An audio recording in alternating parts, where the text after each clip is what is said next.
I would put Saudi at the top, because that is the key word. I want to use a Saudi linguist. I don't want to use a linguist from Tunisia or Morocco. This is a very good time to be in the translation and interpreting industry. Then go to China. High-level interpreters is very low. It will assist high-level interpreters, but not replace them. Well, thank you for inviting me to talk with you today. This is my second visit to Saudi Arabia. My first visit was last year at this same event. And I would say that last year was a 10 out of 10, and this year is even better. So I don't know what that makes it, a 12 out of 10. It's very exciting for me to be here. Before I came to Riyadh, I spent a few days in Alula, visiting Saudi Arabia's long traditions and heritage in the desert, which was very beautiful and very educational for me. And I highly recommend Alula as a destination for anybody.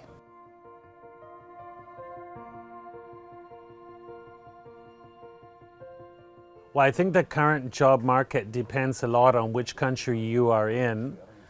For example, in Western Europe and the United States, there's a lot of change going on, and some translators are struggling with that. Other translators are not struggling, and they're doing very, very well. And I think that has a lot to do with their willingness to use new technology and to adapt to the changes that are taking place, that are moving so fast. Some people struggle with the fast change, and other people embrace it. I think here in Saudi Arabia, however, the market might be different. You have so much demand for highly qualified linguists that I think that it's unlikely that anybody who is highly qualified and talented will be short of work at this time. I see so much investment taking place with Expo 2030 and the World Cup in 2034, and the general process of transformation that is happening in the country. I think that it's going to be a very interesting time to be a translator or interpreter.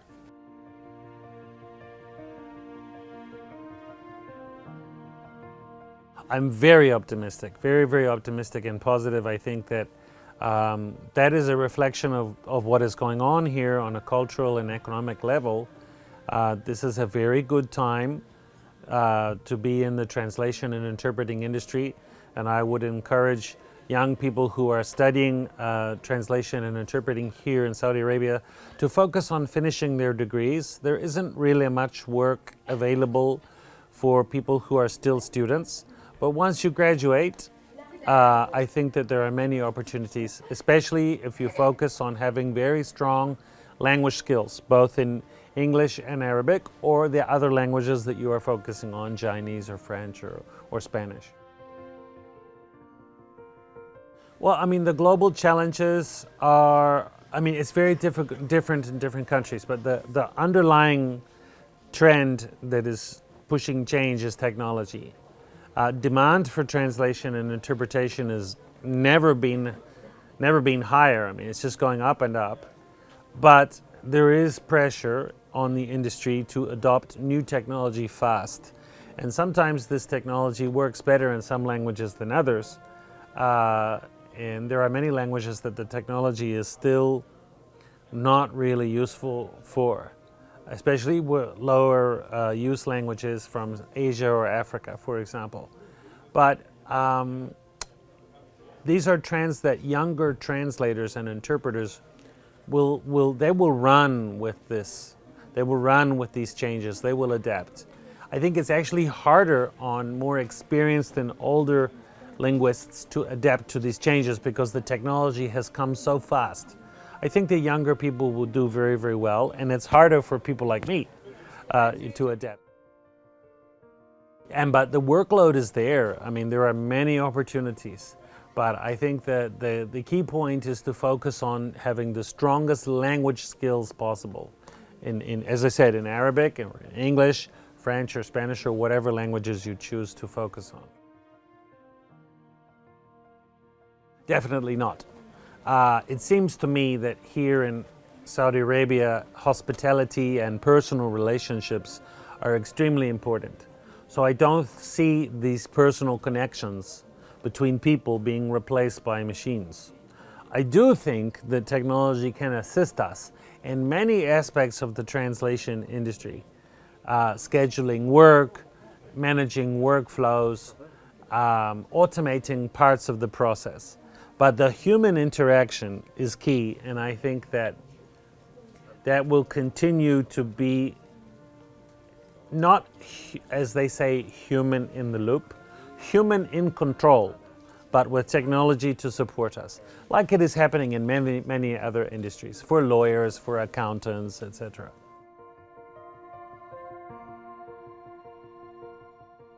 Well, I think what recruiters are looking for are translators who have the highest quality language skills.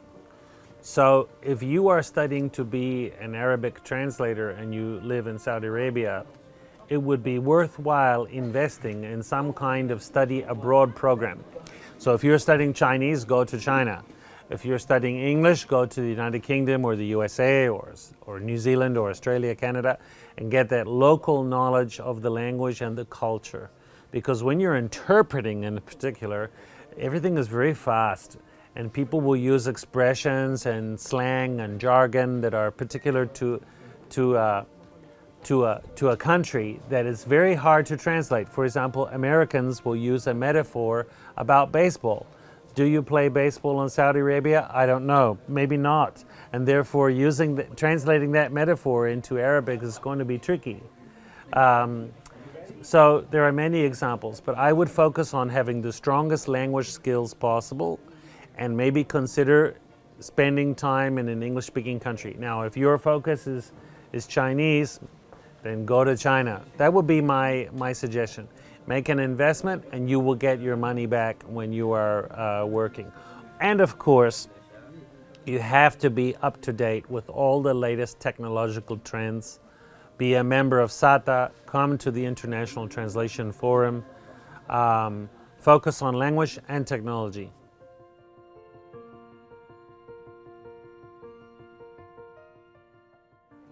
It's that question is the similar thing. It depends a lot on the language.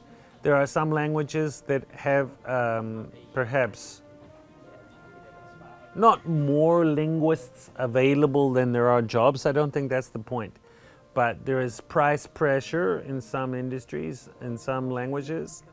But I think Arabic is a world of its own. And I have heard many times that a lot of translation in Arabic is done in Egypt, which is fine. Egypt is the largest country that speaks Arabic and uses Arabic.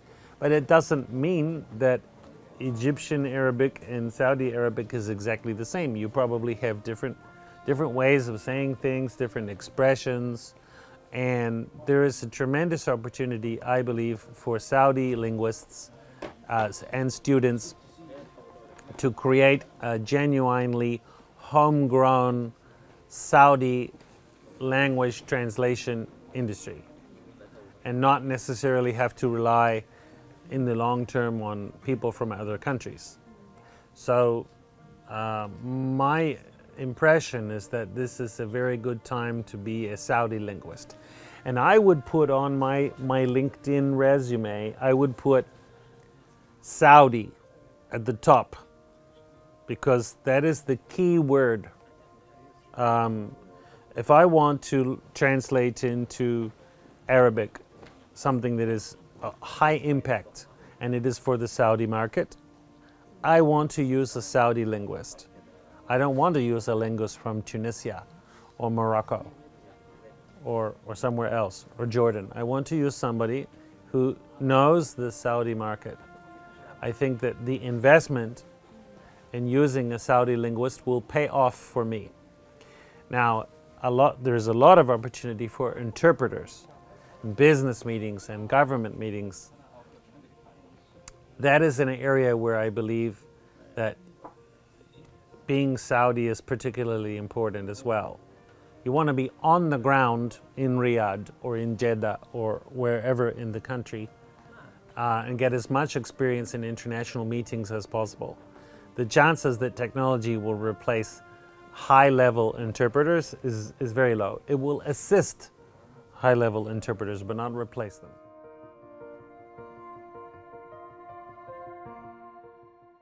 No, definitely not.